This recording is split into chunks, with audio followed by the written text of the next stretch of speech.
É um prazer estar aqui com vocês. Eu sou Deiglis Giacomelli Amaro, coordenadora pedagógica na Vivace Assessoria Pedagógica, formadora em ação, e hoje estarei aqui na companhia da Lorraine Cristina do Vale para conversar sobre princípios e caminhos para práticas educacionais inclusivas.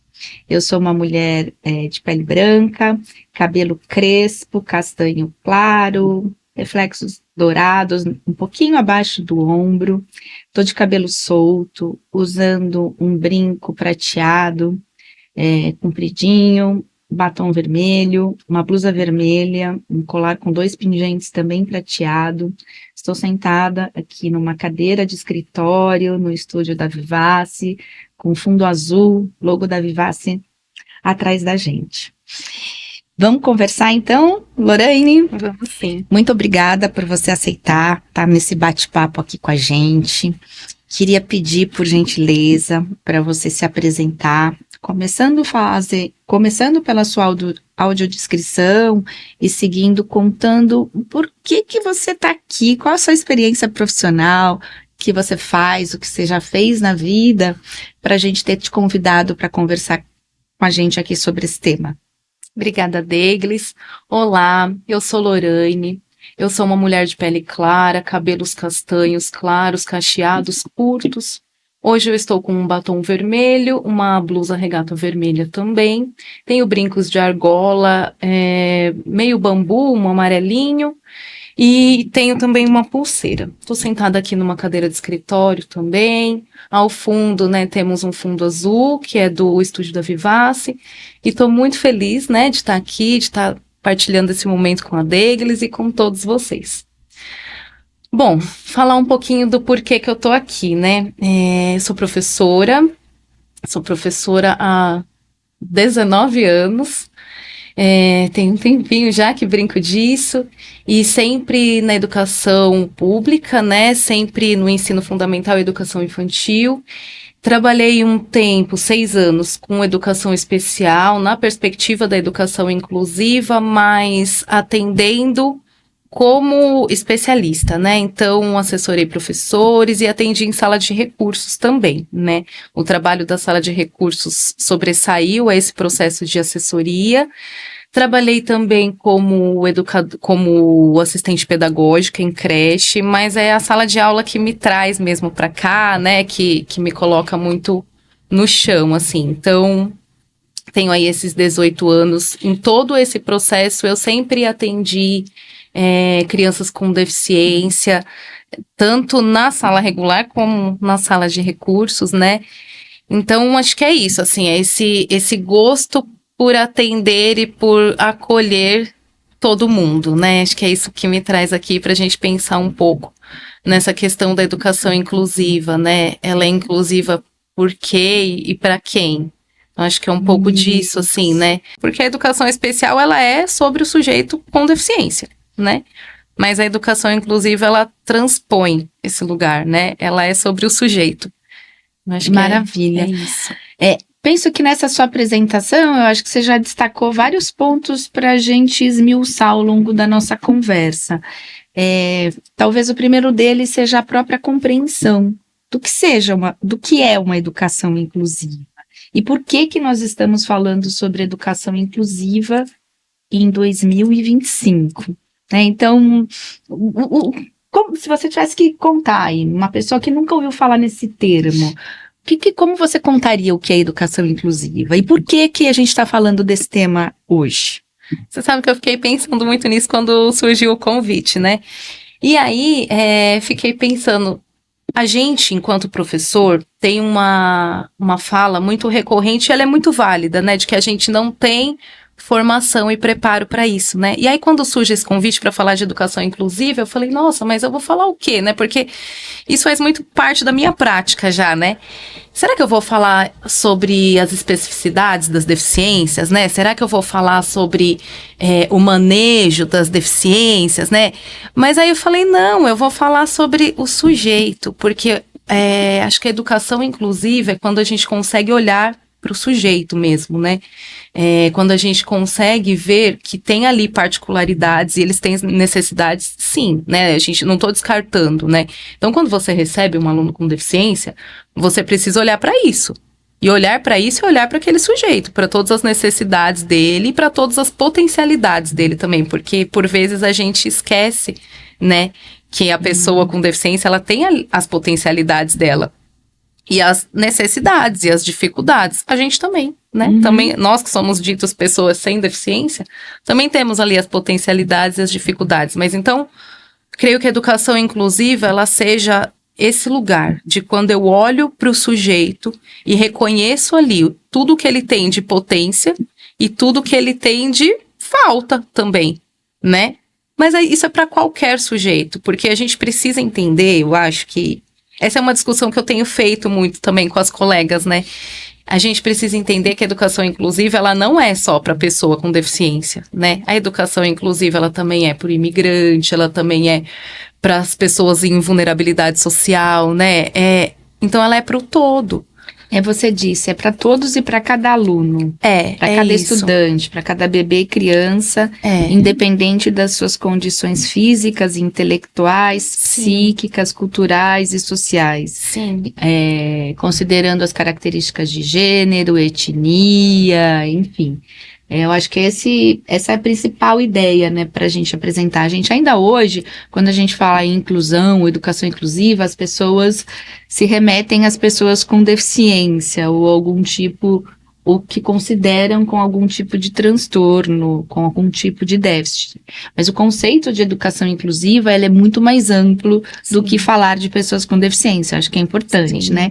Mas por que será que as pessoas com deficiência acabam sempre aparecendo como sujeito-alvo de inclusão? Né? O que aconteceu na nossa história, Lorraine? A gente tem muitas marcas, né? Eu acho que se a gente olhar para a história da educação, né, a gente remota a tempos antigos, nos quais as pessoas com deficiência não participavam de nada da sociedade, né? Acho que a gente tem muita marca disso. Então, pessoa com deficiência não fazia parte da sociedade.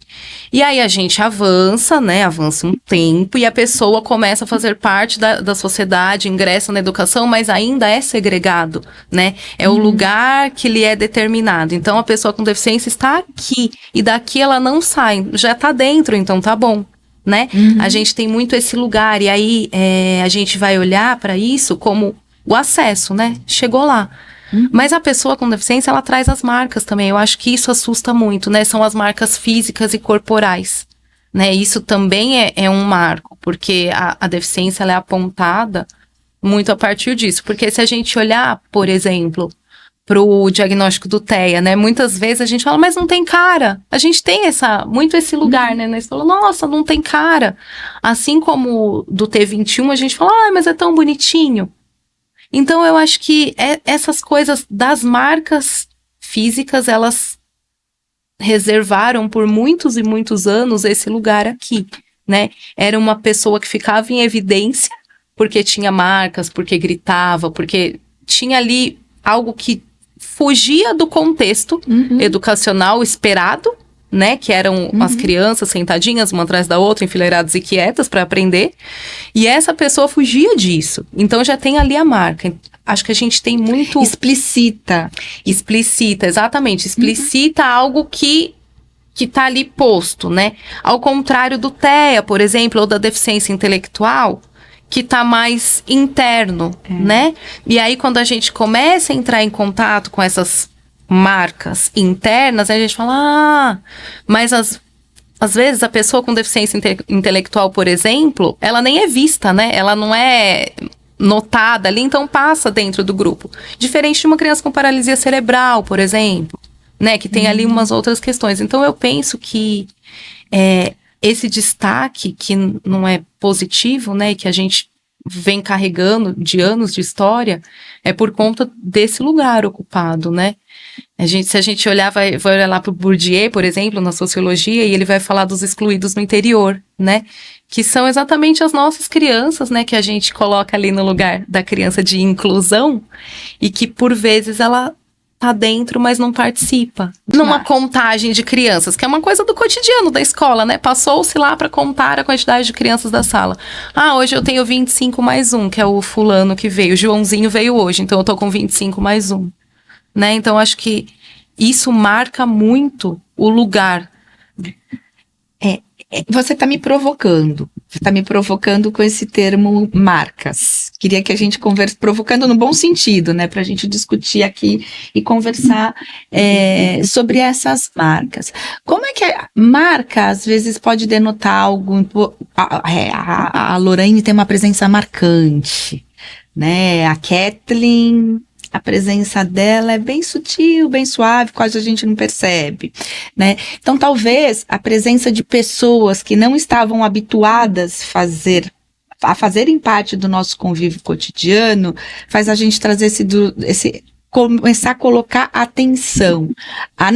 E aqui eu queria ver com você o que você pensa, né, em termos de sentido, de a gente começar, ao invés de pensar que eles têm marcas, têm características. Porque como é que você não traz destaque nem positivo, nem negativo pro jeito de ser e estar no mundo das pessoas? Sim. Né? Então, assim, quais são as características desse grupo de 25 bebês, crianças, estudantes, e não mais 24 mais um? Porque enquanto a gente continuar falando 24 mais um, a gente está destacando, a gente está trazendo uma marca, sim, né, para aquela pessoa especificamente.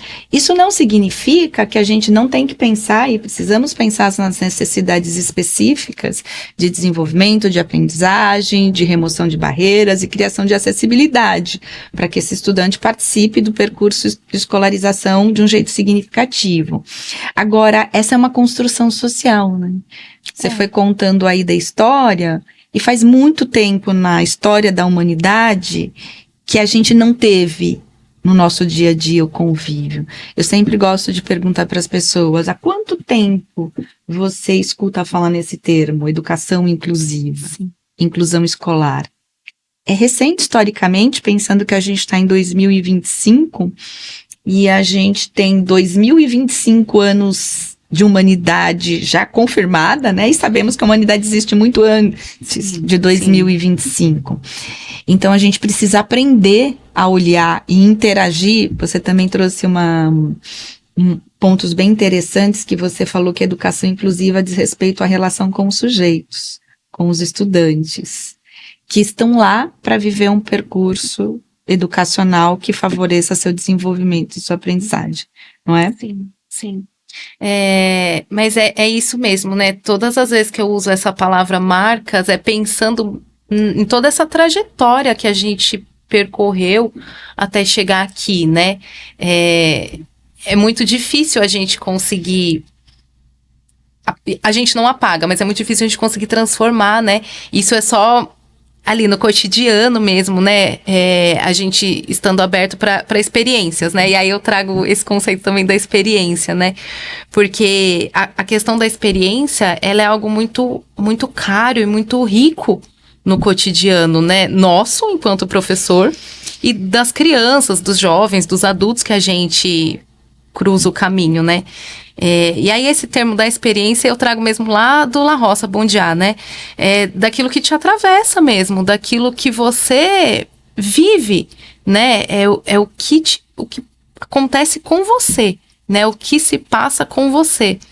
E aí é com você e com o outro com o qual você divide ali o seu contexto, né? Se a gente parar para pensar, a gente tem muito mais tempo no trabalho do que com a nossa família, com o nosso grupo de amigos, né? Ou conosco mesmo sozinho ali, né? No nosso momento de solitude. Então, o tempo que eu tô no trabalho e que as crianças e os jovens estão lá na escola precisa ser um tempo de qualidade, né? Um tempo de experiência. E aí a gente precisa estar disposto também para isso, né? De deixar-me tocar pelo outro e de tocar o outro, né? Nesse lugar também dos afetos, né? O que eu permito que chegue. Acho que a educação inclusiva, ela tem muito disso também, porque para você olhar para o sujeito, você precisa estar aberto ali, né? É o tempo, de olhar, é o tempo de perceber, o tempo de entender, né? E a educação, o tempo escola, ele é diferente do tempo experiência, do tempo vida, às vezes, né? Na maioria das vezes. Às vezes a educação não tem esse tempo e a gente precisa ir cavando ali, né? Esses momentos de experimentar, de experienciar, porque é só isso que vai fazer com que a gente entenda o contexto e o que de fato eu tenho ali, né? São 25, 30, às vezes 32 crianças e cada qual com a sua história. São 32 mundos que eu tenho ali. Porque aí eu tenho 32 famílias, cada qual com um jeito de ser. Né? Podem ser famílias do mesmo bairro, do mesmo lugar, mas cada qual vai ser da sua maneira, né? E assim a criança vai trazer isso. Então eu tenho ali 32 mundos. Se eu não tiver tempo para olhar para isso, né? Se eu tiver ali somente para cumprir planejamento, para cumprir documentação, não que isso não seja necessário, é necessário, é importante, a gente sabe, a gente lida com isso, né? Mas eu preciso ter o tempo de olhar para a pessoa. Acho que esse tempo de olhar vai me fazer viver a experiência. E aí a minha experiência vai possibilitar que o outro tenha experiência, né? Eu sempre me pego, assim, muito atenta a perguntar para a criança, né? Mas como você quer fazer? O que você faz? Como você faz? Né? Como você prefere? Porque a gente sempre tem o nosso jeito de fazer. Ó, o meu copo já tá aqui, o seu ainda tá aí, né? Então, acho que isso a gente também não pode tirar, não pode roubar. Por vezes, a educação vai roubando isso, né? Da criança. Maravilha, olha, você me deixou com vontade de... Gosto de pensar sempre muito em cenas vividas, experiências vividas, né? E você trouxe o conceito do Larossa Bondiá, muito bacana para a gente pensar que aqui a gente está falando daquilo que realmente acontece e nos transforma, segundo ele, né? Então, assim, vamos imaginar, né? Você está chegando mais em um ano letivo. Daqui a pouco os estudantes vão chegar. Atualmente você tá como professora de turma de qual etapa? Agora eu tô na creche, no berçário. Eu tô com pequenos de 4 meses até 2 anos. Certo. Então você vai chegar lá, vai encontrar um grupo. Como que é esse seu encontro com as diferenças que estarão presentes nesse grupo que você vai encontrar? O que que você pensa, o que que você se preocupa quando você vai fazer um planejamento? Estou usando essa experiência que você vai viver, mas você pode pensar nas experiências que você já teve no ensino fundamental ou em outras. Como é que um professor, uma professora se planeja para o trabalho com todos e cada um? Tá. Agora, né, nessa etapa, eu penso muito na questão da escuta, né? Porque os bebês vão contar muita coisa pra mim do que eles precisam. Eu acho que esse primeiro mês e meio, é mais deles me contarem o que eles precisam do que eu propor coisas. E aí esse conto deles, né, essa fala deles é no choro, é no incômodo, é no sorriso, é no que deu certo, né? Então, assim, eu sempre penso nesse momento em possibilidades de escuta. Então, quais propostas eu consigo levar para a turma que me permita escutá-los? Né? Então, são propostas mais livres, mais abertas, nos grupos menores. Eu aproveito que eu tenho mais adultos na turma, né? E aí eu consigo dividi-los em grupo e aí a gente vai fazendo muitas anotações. A gente usa, às vezes, bloco de nota online, às vezes a gente usa post-it, que é coisa que a gente tem ali à mão e coloca o nome da criança e coisa que elas foram fazendo. Então, na educação infantil, nessa primeira etapa, eu faço muito isso, de escuta, né? Quando eu tô no fundamental, tem esse movimento de escuta, mas ele é de outra forma, porque aí a gente já tem uma fala constituída, né? A gente... agora ele fala. Ele sempre falou, né? Ele sempre falou. Desde que ele nasceu, ele falou. Mas agora é uma fala constituída. Então, eu faço muita roda de conversa nesse início, porque me interessa saber deles, né? E nessas rodas de conversa, eu consigo saber deles e saber de coisas que eles já sabem, né? Dos conceitos mesmo, né? Daquilo que é culturalmente constituído, né? Então, é isso. Eu faço muita roda de conversa. Faço muito desenho. Eu gosto muito do desenho e eu uso muito o chão, porque eu acho que o chão ele é um lugar muito inclusivo. Todo mundo cabe no chão, né? Tá, mas vamos supor que tenha um estudante que não responde ao seu convite para fazer um desenho, né? pelas características que aqui, aproveitando, queria fazer esse convite para nós pensarmos e ver se você concorda com isso, de a gente trabalhar com a ideia do encontro com o sujeito para além do laudo, né? Você começou falando da ideia do laudo. Hoje em dia a gente tem uma expectativa muito grande e essa pergunta, mas ele tem laudo, ele não tem laudo? Que diagnóstico ele tem? Né? E a gente tem trabalhado muito cuidadosamente para entender que saber que Lorraine, Deiglis e Guilherme têm uma deficiência é uma das características, até aproveitando para recuperar o próprio conceito de pessoa com deficiência, de acordo com a Convenção dos Direitos das Pessoas com Deficiência, que no Brasil tem valor de ementa constitucional, então ela nos faz a lembrança de que deficiência é a relação da pessoa que tem determinados impedimentos de ordem física, sensorial, intelectual, que na relação com o meio, então isso é uma coisa muito importante para a gente considerar, que a deficiência não está localizada exclusivamente a partir do impedimento da pessoa, que a gente chama de impedimento, não escutar, não enxergar, não andar, ter um modo de funcionamento neurosensorial diferenciado, né? Que na relação com o meio tem sua participação plena minimizada, obstruída. Então, a gente sempre usa como exemplo, né, prático para ver isso. Sim. Se uma pessoa não anda e está num contexto cheio de rampa, não ter rampa é uma barreira e traz menos participação plena, certo? Uhum. Então, uma pessoa que não anda, não ter rampa para criar acessibilidade se constitui uma barreira e traz menos participação. Se eu proponho uma proposta que é desenho e que eu só diga, olha, você tem que desenhar dessa maneira, com esse material, dessa forma, sim, a barreira pode não estar em quem não anda, em quem não escuta, em quem não processa as informações na mesma velocidade que a gente gostaria ou processa de um jeito diferente. Mas a barreira pode estar no modo de a proposta ser feita na apresentação e no convite que ele fala e da oferta de como ele vai expressar o que ele sabe e o que não sabe. Sim, e aí eu acho que a gente, né, enquanto professora, é o mediador disso, né? Eu tenho que fazer essa mediação do meio, né? Então, eu falo, as rodas são sempre muito sensoriais. Tem imagem, a criança pode apontar, pode pegar. Então, tem outras possibilidades, tem sons, né? Então, a gente sempre, assim, desde o início, eu vou levando essa prática para as turmas. E depois eles vão fazendo sozinhos, sem mim, né? Eles conseguem entender se tem, nessa turma, uma pessoa que tem essa característica, né? Por exemplo, eu tenho ali um aluno que não fala, mas você não falou que você faz uma roda de conversa? Pois é, eu faço uma roda de conversa, mas aí tenho imagens que ele pode usar, tenho objetos, né?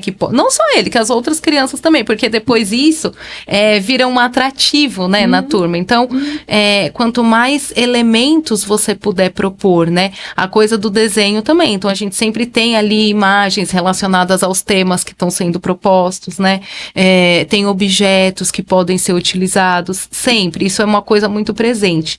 E a coisa da roda, ela permite que todo mundo se veja, né, então, esse conceito da roda, ele para mim é muito rico, né, em todas as turmas que eu participo, porque permite que todo mundo se veja. Lorraine, mas me diga uma coisa, olha só, imaginemos a cena, chego lá e tem uma sala de aula com 40 carteiras enfileiradas, uma atrás da outra, como é que eu faço roda de conversa, como é que eu faço escuta? A gente tem duas opções, né? Ou a gente já deixa ali, eu costumo fazer um combinado, né, com a parceira que divide sala no contraturno, né? E aí eu vejo se para ela é tudo bem, a gente reorganiza as carteiras e deixa sempre reorganizado dessa forma, né? Ou num semicírculo, ou quando ela vai, às vezes ela tá fazendo uma proposta, né, que precisa ali enfileirada. Então, quando sai, a gente combina com as pessoas da organização da escola, da limpeza, que já deixa pronto, ou eu vou para outro espaço. Né? Então, eu tenho aí essa possibilidade de usar outro espaço, né? Toda escola que eu fui até hoje sempre tinha um pátio, um refeitório. Com sorte, a gente tem gramado. Eu gosto muito de ficar ali na área externa, né? Se eu tenho uma criança cadeirante, né? Uma criança que precisa dessa locomoção, eu penso também nisso, né? E aí não vou para lugares de difícil acesso, porque aí eu tô deixando ali a criança de lado, né? Uma outra coisa que eu também cuido muito, e tudo isso é na primeira semana, porque eu vou sentir ali como que é a turma, né? Se a criança, ela usa a cadeira de rodas, eu não vou com todo mundo pro chão, porque aí eu não sei se eu posso fazer o transporte dela, né? Não sei se posso tirar a criança da cadeira, tem criança que pode, criança que não pode. Então, são todas essas coisas, a gente precisa saber, né?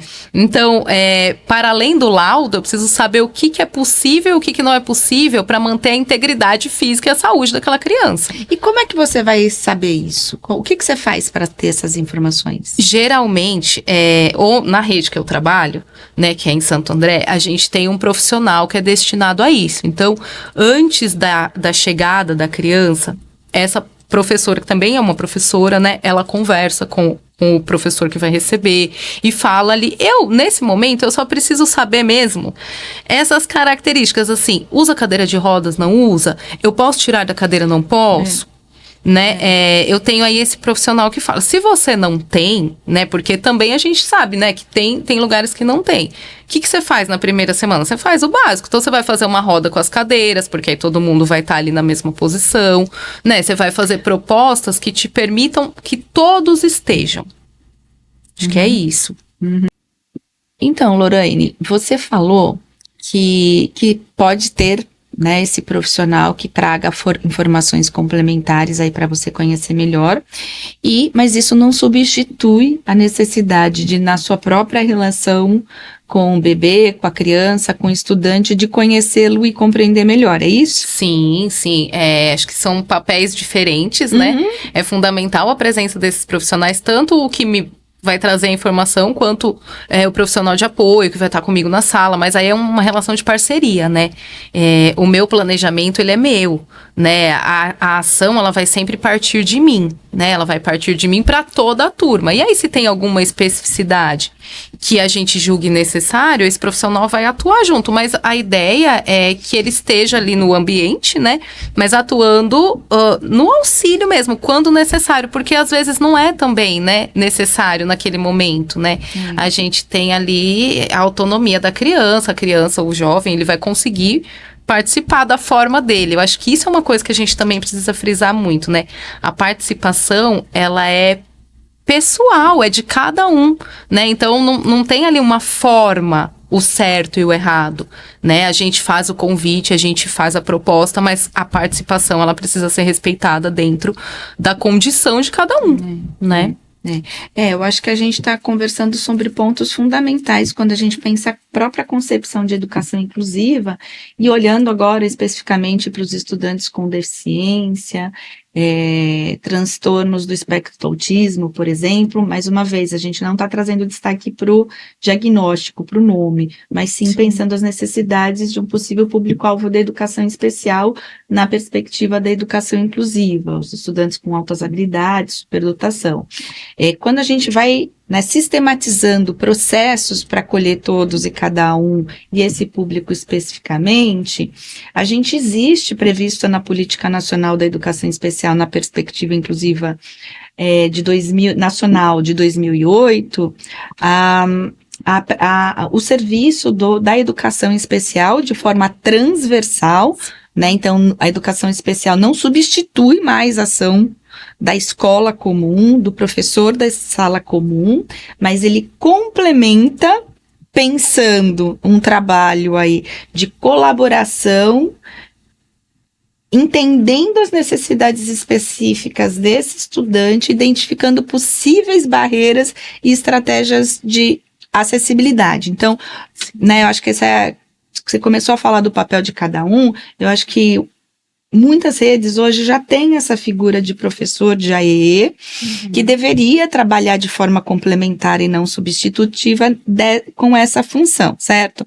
Então, vamos supor que esse estudante que você chegou, que você quer conhecer melhor, numa conversa que esse professor, que também vai fazer articulação com a família, eventualmente com a saúde, com outras pessoas que também têm, na investigação com esse próprio sujeito, vão conseguir ter mais informações para complementar, né, o trabalho realizado por você. É isso? Sim, é isso, Tô né? falando do professor de AE, até para a gente ajudar a entender um pouco desses papéis. Porque professor de AE é aquele professor que está lá na sala do AE, que atende no contraturno, inclusive, né? Porque não é substitutivo, né? É complementar e suplementar, né? Mas que faz também essa ponte, né? O ideal é que ele esteja na mesma escola da criança, o ideal, às vezes não está, mas ainda assim tem essa ponte, né? Por quê? Porque o atendimento do AE, ele acontece num grupo menor, né? Às vezes é de forma individualizada, às vezes é em grupo, mas ainda assim é um grupo menor, né? Então, o professor tem outras propostas, porque ele vai desenvolver outras questões, igual você falou, né? Para minimizar as barreiras que a criança está enfrentando lá na sala regular. Então, o trabalho, ele é feito, né?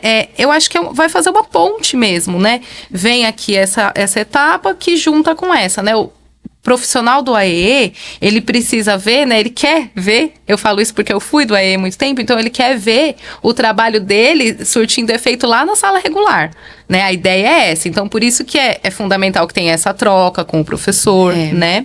E o profissional de apoio, aquele profissional que fica na sala, muitas vezes com as crianças, ou no corredor ali, ele tem uma outra função. Isso, só destacando, esse profissional de apoio também está previsto na Lei Brasileira de Inclusão, como sendo aquele responsável por auxiliar nas atividades cotidianas de alimentação, locomoção,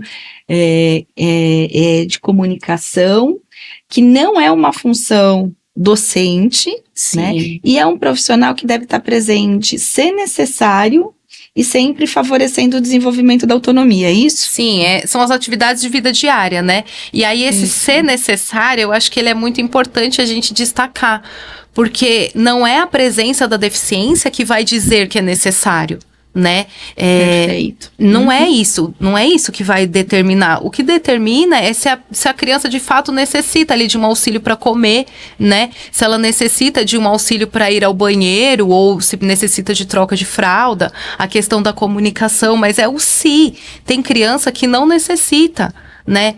Você contando, eu lembrei de uma história, né? Eu comecei a trabalhar na educação especial em 95.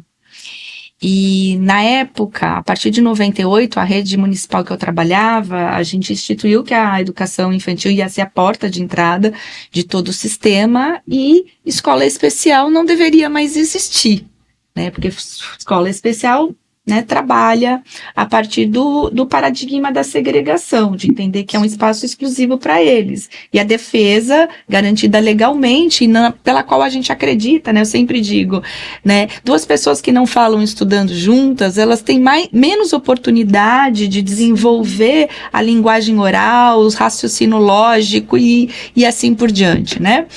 E aí a gente acompanhava muito de perto esse processo das crianças, né? E aí a professora, né, a gente fazia um trabalho de acompanhamento do professor, da família e da própria criança, ela dizia assim, eu nem levo a Bruna, que não andava, na hora da educação física, para ela não ficar com vontade de fazer o que as crianças que querem e não podem. E ela não vai poder. Aí a gente falou assim, bom, a gente precisa garantir a oportunidade de pensar meios diferentes. E isso inclui a Bruna. Na época ela era uma menina de 5 anos. E a gente conversou, Bruna, falou assim, você quer ir na educação física?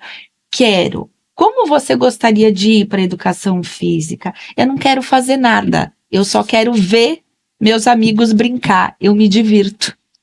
Então, para a Bruna, o que para ela viver uma experiência que a atravessava, que era importante, era estar com um grupo vendo. Você não foi num baile, você não gosta de dançar, mas você adora ver aquele movimento? Sim. Agora, educação inclusiva é garantir essa oportunidade e recursos e estratégias para a Bruna e para todos nós dançarmos se a gente quiser. Sim. Né? E aí como? Se você quer ir, quais são as estratégias?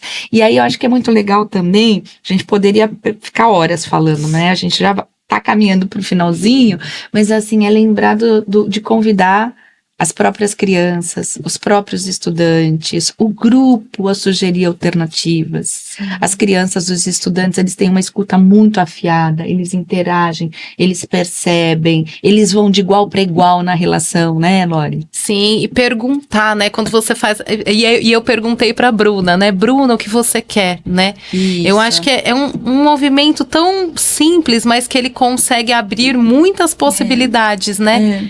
Porque eu pergunto pra você, você me pergunta coisas, né? Mas às vezes a gente já logo entende que a pessoa com deficiência não vai nem conseguir responder.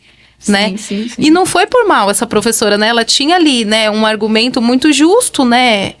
Eu não quero que ela sofra, porque ela não vai poder fazer, então já não vou nem levar, né? Mas aí parte do que eu acredito, né? Do que eu penso, do como eu acho, né? Que tô ajudando, né? Que tô ali possibilitando, mas a Bruna só queria ver, né? Acho que pensar nisso, assim, acho que a Bruna, né? Pensar na Bruna nesses outros momentos, né?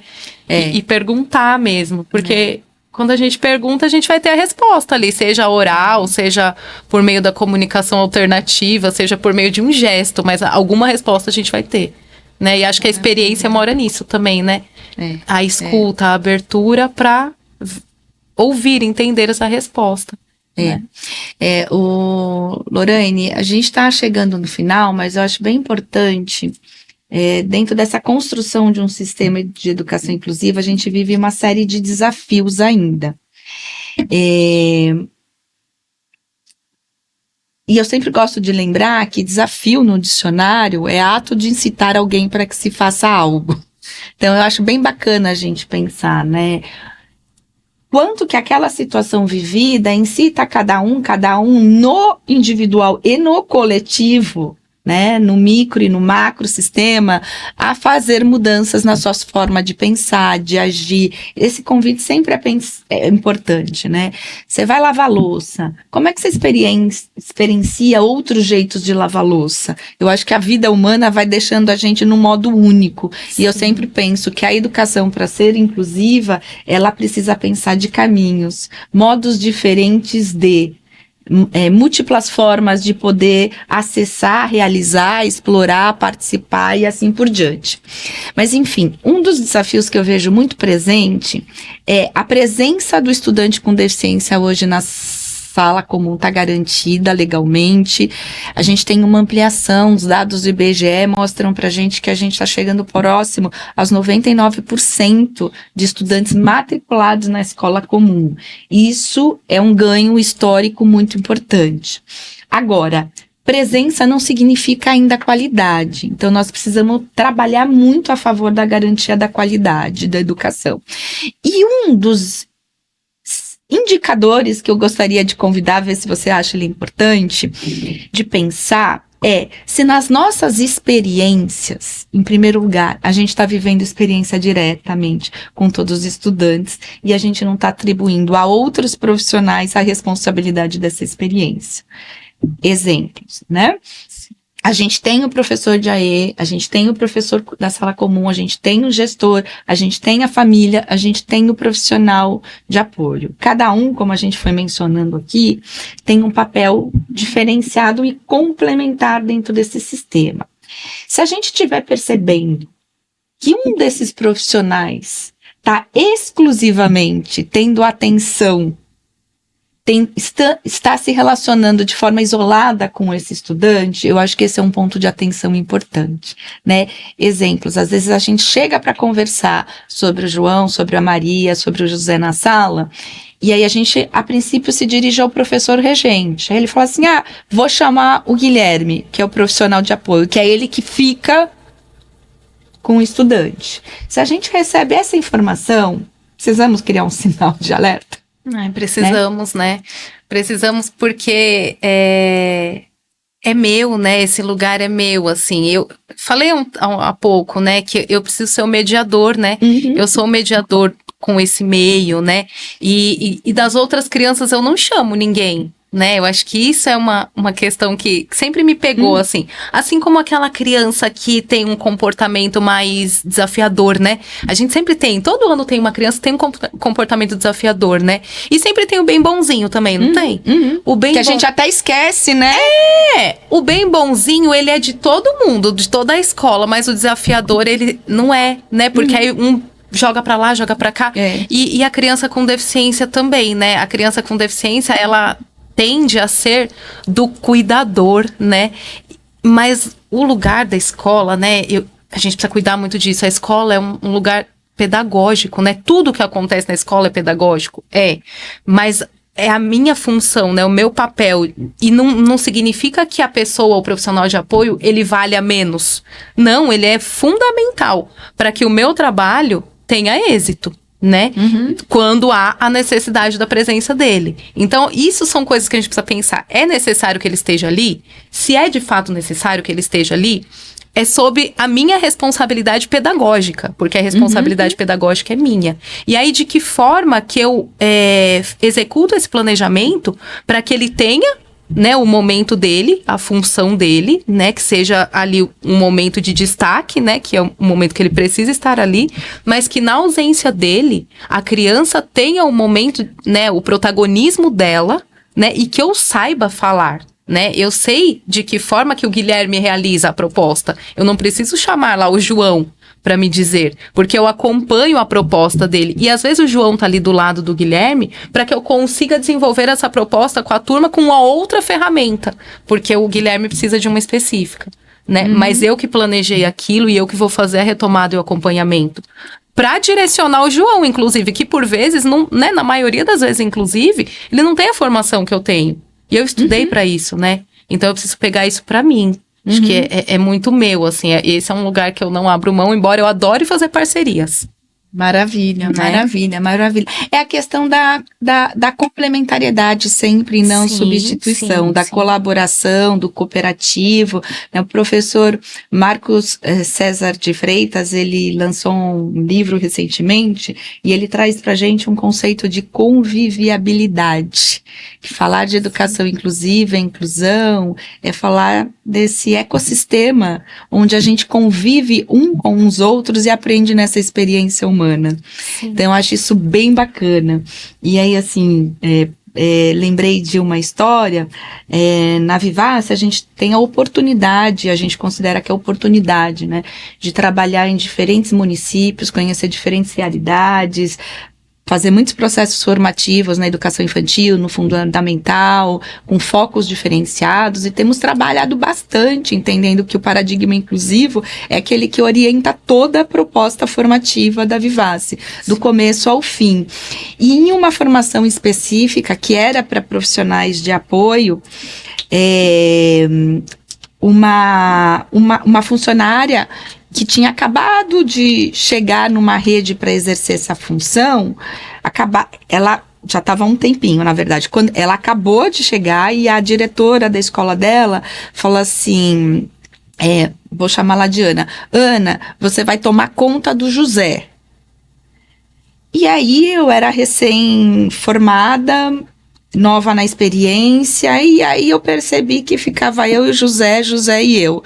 Eu e José, José e eu o tempo todo. José ia para lá, eu ia atrás dele. José ficava aqui, eu ficava com ele. José queria água, eu dava água para ele. Aí eu pensei, gente, mas eu vim aqui para comecei a pensar, né? Eu vim aqui para ser profissional de apoio à inclusão. O que eu tô fazendo é inclusão? Né? Eu tô dando água na boca dele sem saber se ele quer água ou não quer água. Então, esse é um ponto importante, gente. Sim. A gente sempre precisa considerar o sujeito, o que ele quer, o que ele não quer e como ele pode investir nisso. Esse é um primeiro ponto. E eu sou a sombra do José, né? E aí ela falou assim, quando eu percebi isso, ela disse uma frase que ressoa em mim sempre, né? Passou a ser eu, o José e todo mundo o tempo todo. Até o momento que eu não preciso estar mais junto com eles, né? Porque o José e o grupo criaram uma relação de conviviabilidade que não necessite que tenha um terceiro né, mediando. Às vezes vai necessitar por um tempo, mas eu acho que esse relato é bem interessante, não é, Lori? O professor Marcos César, a gente tem uma trajetória juntos, ele foi meu orientador. Então, acho que essa fala dele, né, veio muito, muito, muito ao longo da minha formação, né, e ele falava de uma outra coisa também, que era o tempo do enquanto. Que por vezes o profissional de apoio e a criança com deficiência são colocados nesse lugar, né? Você vai lá no parque enquanto a gente faz aqui esse mapa. Maravilha! Né? E aí o tempo do enquanto, ele vai na contramão do processo, né, inclusivo, porque você está segregando de novo. Ah, mas ele precisa sair. Tá, é uma necessidade do estudante sair da sala? Tudo bem. Ele vai dar uma volta, ele toma uma água e ele volta para a proposta. E a proposta está lá, está acontecendo. Porque, por vezes, a gente vê, né, nos corredores, né, o profissional de apoio, horas e horas e horas. Então, a criança, né, nunca esteve na sala, né? Ela chegou lá, deixou o material e ficou, por exemplo, até o momento do café, que às vezes é 30 minutos, né? E nunca mais voltou, mas às 5 horas ela estava na escola, né? E aí é esse tempo do enquanto. E esse tempo do enquanto, ele é muito perigoso, porque às vezes ele aparece pra gente como prêmio pra criança ou como um alívio pra criança. Mas será que ela precisava disso? A Ana, né, que você trouxe, ela foi muito perspicaz, né? Acho que é muito bom a gente também refletir sobre a nossa prática, sem que ninguém tenha que falar, né? Porque foi a reflexão dela. Foi a reflexão dela dentro da experiência, porque ela viveu a experiência, ela foi atravessada por coisas. Exatamente. Que levou ela a essa reflexão. Então, a reflexão dela dentro da experiência trouxe uma outra postura. Opa, então não, né? Talvez sem pensar em todos esses conceitos que a gente trouxe, né? Mas ela estava na experiência, vivendo aquilo ali, né? E é só o estar na experiência que vai fazer com que a gente consiga encontrar outras formas de fazer. Outras formas de lavar a louça ou de levar uma proposta para a sala. Né? Maravilha. E que o tempo do enquanto não exista, né? Maravilha, maravilha. Olha, eu acho que a gente ficaria aqui horas falando sobre o tema. Vamos finalizar por hoje. Convidamos vocês a viverem muitas e muitas experiências inclusivas. E lembrando que experiências envolvem desafios, mas que tudo aquilo que a gente conversou e com certeza o que é vivido no dia a dia indica muitos caminhos. Né, Lori? Bem bacana. Eu queria finalizar lendo um pequeno trecho do texto desse livro do Rubem Alves, Como Nasceu a Alegria. E na introdução do livro, ele escreve o seguinte texto: Querido leitor, esta história foi construída em torno da dor da diferença. A criança que se sente não bem igual às outras, por alguma marca no seu corpo, na sua maneira de ser. Esta eu bem sei. É história para ser contada também para os pais. Eles também sentem a dor dentro dos olhos. Ela lida com algo que dói muito. Não é a diferença em si mesma, mas o ar de espanto que a criança percebe nos olhos dos outros. Dizem os poemas sagrados que, após a queda, os olhos foram a primeira parte do corpo a ser envenenada. De órgãos de carinho, transformaram-se em ferrões. Homens e mulheres descobriram o embaraço da diferença e se esconderam. O medo dos olhos dos outros é sentimento universal. Todos gostaríamos de olhos mansos. A diferença não é resolvida de forma triunfante, como na história do patinho feio. O que muda não é a diferença, são os olhos.